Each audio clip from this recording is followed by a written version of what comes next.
କିଛି ପ୍ରୋଜେକ୍ଟ ଉପସ୍ଥାପନ କରାଯାଇଛି।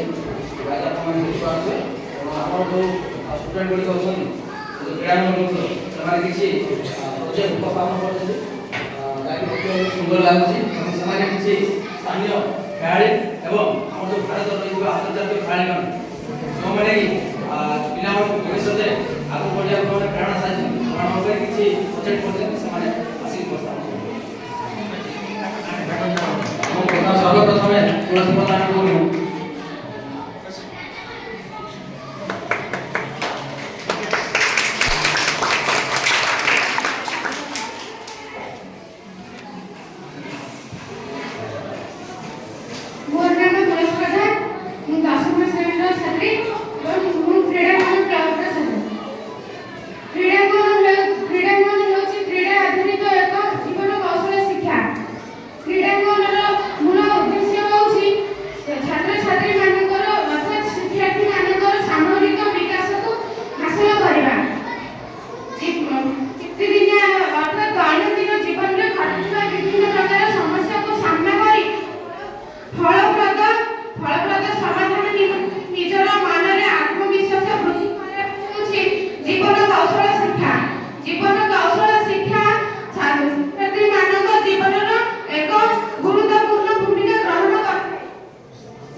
ଜୀବନ କୌଶଳ ଶିକ୍ଷା ମାଧ୍ୟମରେ ଛାତ୍ରଛାତ୍ରୀମାନେ ନିଜର ନିଷ୍ପତ୍ତି ନେବା ସହ ନିଜର ସହାନୁଭୂତି ଅନେକ କିଛି ଦକ୍ଷତା